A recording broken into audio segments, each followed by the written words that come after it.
Now, Joyride,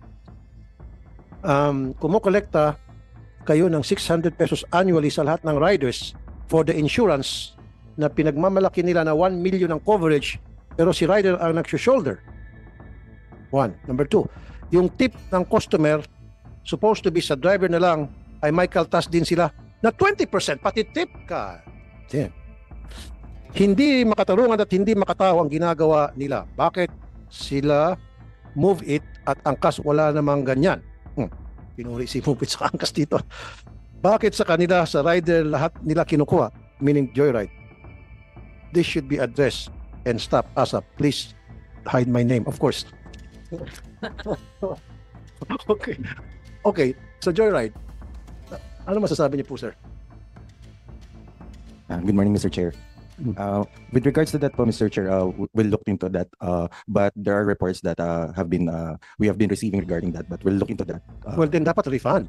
Then there's a violation. LTFRB, anong reaction niyo po? That's a clear violation.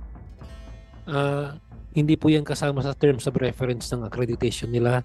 So definitely may hearing po tayo next week. Pagpapaliwanagin ko po kayo bakit po nangyayari po ito. Asahan po ninyo yan na kayong unang-una ko pong tatawagin. Siguro po, Joyride, kung gano'n, illegal po yung pagcha-charge nyo sa kanila for the insurance. And pati yung tip ay kinakaltasan nyo. Ibalik nyo. I need a refund. They need to be refunded, these riders. Mr. Chair, actually sa service industry, meron na tayong batas na hindi pwedeng bawasan yung tip. So doon pa lang po, I hope this extends also to other services, particularly in transportation. Okay nga. So, Joyride, paki-refund. We'll comply, Mr. Chair. And So, make sure LTFRB na they will comply. Yes, Mr. Chair. Refund. Mabibilang naman yung mga We have a master list kung ilan naman po yung naging pasahero nila in a certain day. Nasa database po nila. Kukunin lang po namin yun. Then from Malalaman din kung magkano yung mga tip na kinaltasan. yung tip po siguro hindi namin Mahirap na. mahihirapan po kaming malaman doon, but we will do it randomly sa mga naging pasahero. Magtatawag po kami, sir, by random. Siguro po, kama po yung system na, okay, kung hindi na ma-monitor, at least merong makukuha base na lamang sa yung regular na pasahero na kukuha ng isang rider at yung regular na tip na kukuha nila sa bawat pasahero. Gagawa lang kayo ng formula doon and ito yung amount na possible na pwedeng mai-refund. Okay, can you do that and talk to Joyride and some of the riders? Yes, Mr. Chair, we will be having a hearing next Friday. We will discuss that with the major players in the TNC industry, sir. Thank you, sir. Meron kayong opening statement, Madam Senator Reyes po? Pero bago ko bigay yung opening statement, to continue your discussion earlier, on my way here, I was monitoring it, about yung mga habal-habal na wala naman insurance, kinakancel yung booking para private na lang yung usapan nila. Filipinos are very visual, Mr. Chair, and I would suggest, aside from just a public service announcement, anyway, may kinikita naman yung LTFRB dun sa fees, pwede kayong gumawa ng commercial na yung mga na-aksidente, literal.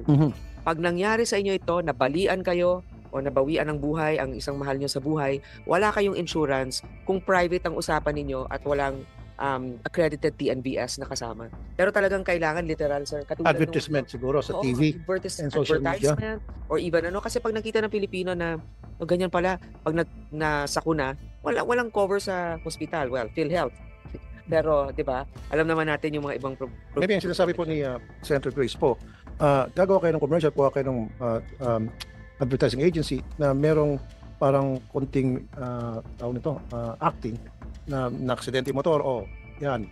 Tapos paano na ito? Hindi pala siya sumakay po ako sa habal-habal, pasensya na po. Alam niyo naman bawal yan. So dapat next time sumakay na lang kayo sa mga apps ng TNVS. If I may, Your Honor, habang nagsasalita yung ating buting senador, na-picture ko na agad yung effectiveness and especially yung medyo konting talagang dramatic and really show what will happen.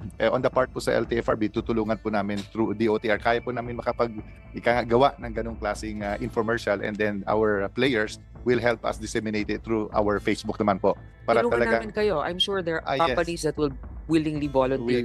We do appreciate that. Salamat po. We'll take that offer po, ma'am. Thank you po. Senator Grace? Magandang umaga sa inyong lahat. Umaga pa naman. At the onset, I would like to thank the new chairman of the Committee on Public Services, Senator Tulfo, for his diligence in pursuing these critical transportation issues. Let me state for the record that I have been in support of the legalization and regulation of motorcycles for hire. Higit kalahating dekada na nang umpisahan ang pilot implementation nito. And there's overwhelming data backed by consumer demand supporting the permanent integration of motorcycles into our public transportation landscape. The failure of our transportation system to address mobility challenges led to the unprecedented growth of motorcycles for hire. Traffic, masikip na kalsada, hindi interconnected na transportation system, mahabang pila at waiting time sa mga terminal, malayong sakayan at kawalan ng pampublikong transportasyon sa ibang lugar at ruta. These situations make riding a motorcycle for transportation a more affordable, faster, and practical option. Despite safety concerns inherent to riding a motorcycle, maraming ang nagsasabi na delikado, more so ferrying a passenger on it, it has become apparent that this is the preferred mode of transportation of many commuters today because of its affordability and swiftness. With a rapidly expanding sector, it is not only a necessity, but an imperative to institutionalize a regulatory framework governing motorcycles for hire operations. We need to legalize to reflect the reality on the ground. Alam mo, maraming mga drivers na sasakyan, sinasabi, ang gulo-gulo ng mga motorsiklo. Diba? Hahala-hala sa kalsada, magkakat, ganito, ganyan. Pero kung may disiplina naman, pwede naman tayo maging harmonious sa kalsada. Yun lang nga, mahirap talaga, naintindihan ko. Pero kailangan, hindi naman lahat kayang magbayad ng taxi, hindi lahat kayang bumili ng sasakyan. So, in doing so, we are uplifting a segment of our society and transforming them into a formalized professional drivers with income and welfare benefits, whether as permanent or part-time riders. The pilot study is the strength of this policy. May pagkakataon tayong matugunan ang implementation gaps to improve its regulation once legalized. But I think we can all agree that we have gathered enough data to craft a regulatory framework that is dynamic and responsive to the needs of the commuting public and the industry stakeholders. The Motorcycle for Hire bill has been through the long and winding road to passage. Our tank is full. It is now time to start our engines and put our years of work into motion. Napakatagal na po ng pilot study na to. Nag-submit na po sa Kongreso ng report ang DOTR LTFRB. Siguro naayon na rin sa panahon na magkaroon na ng mas maayos na batas ukol dito na pinoprotektahan hindi lamang yung mga motorcycle drivers kundi pati riders at pati na rin ang mga ibang modes of transportation.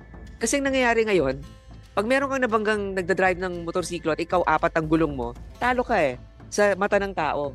'Di ba? Kasi kahit na nag-cut sa'yo yan, hindi mo kasalanan. Pero ikaw yung mas may malaking sasakyan. Pero nakikita naman natin, pag proper ang training, at I would like to commend again ang CAS for doing this, kasi kayo yung nag-umpisa na mag-professionalize nito, sumunod din yung Grab, 'di ba? At kung Grab, hindi naman yan dito rin sa atin, 'di ba? Pero kinopya yung framework. Ms.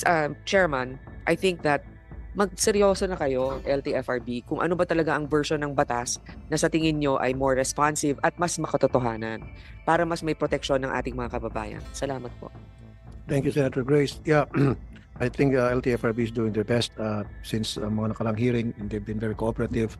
Kaya nga nandito tayo ngayon sa hearing nito, like I said earlier, na para yung mga inputs ninyo magagamit doon sa pagbuo ng batas na ito, na maraming pending, lahat ng mga batas na bill na iba't ibang version ng senators, they're all good. Kaya lang, mas maganda kung meron manggagaling na mga inputs sa lahat ng stakeholders. Riding public, sa mga riders, lahat ng stakeholders. Tumataas ng kamay, yung sa dulo. Hindi, sa dulo, first time kita makausap, sir. What's your name, sir? Please identify yourself. Good morning, Mr. Chair. Ronald Gustilo po from Sir Ronald. Digital Pinoys. Kaya yung sa issue po kanina, no, patungkol po doon sa habal-habal and screening, last hearing parang may umamin nga po na naghahabal-habal talaga sila, si Mr. Maglunsod, namin niya nagiging maparaan di umano, naghahabal-habal. At alam niyo ho, malaking parte po talaga doon ho sa ikatatagumpay nung ating nais na maipasang batas ay yung maayos ho na monitoring and screening. Kasi alam niyo ho, Mr. Chair, after ho nung hearing natin last December, meron ho mga lumapit sa aking mga rider, At ito ho, meron ho silang mga isinabmit sa akin na mga testimonya po nila na sila ho ay nakapasok ho sa isang motorcycle taxi company without undergoing skills assessment and field training, which is a very important aspect doon ho sa operation ng motorcycle taxis. So it is unacceptable. Sir, if may interrupt, binanggit ba ang pangalan ng TNVS? Yes sir, Move It po yung pinasukan nila. Move it. Opo, at in fact, nandito po yung ibang mga riders po na kasamahan ho ng mga nag-submit ng affidavit. Kasama ko ho sila ngayon na naglalakas loob. Kasi ho, alam ho nila na mamayang hapon, pagkatapos ho ng hearing na to, ay madede-platform na sila sa Move It. So we will be submitting this to Okay. your office later. Ito hong mga affidavit nila. And at the same time, Mr. Chair, meron din ho akong isasubmit. This is a compilation of accidents na inano ho sa amin, isinumbong ho sa amin. At yung isang part po, 2 parts po kasi ito. Yung isang part ay hiniring na po sa LTFRB, pero meron ho mga bagong pumasok ho sa aming hong mga page na nagrereklamo ho, ano. So we will be submitting this to you.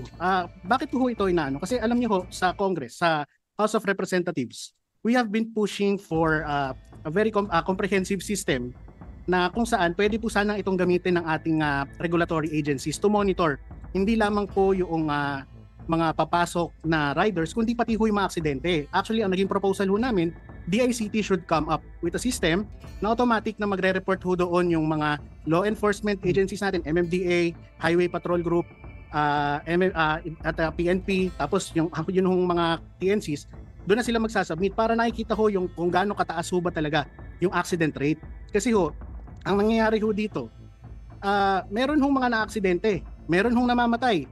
Nung tinanong ho nung hearing, na-resolve daw. Paano na-resolve? Binayaran yung na-aksidente. Tama naman yon. Pero ang tanong ho namin, nasan ho yung penalty? Meron hong namatay. Yun hong ibang modes of transportation, bus. Kapag kami na-aksidenteng bus, grounded yung buong fleet. Di ho ba? Bakit ito ho, wala hong napapanagot, no? So sa screening pa lang ho, doon pa lang ho sa mismong application process, ang dami na hong sablay. Nakakapasok ho yung mga, na-activate ho, nakakabiyahe ho, yung mga hindi tumaan sa field training. At in fact, sinasabi ho nila yan, inaamin ho nila, may videos ho kami, na kapag kayo ho, nagre-recruit ho yung Move It, kapag kayo ay galing sa angkas, galing sa joyride, hindi na kayo skills training. At totoo ho yun, nandito ho sila na magpapatunay.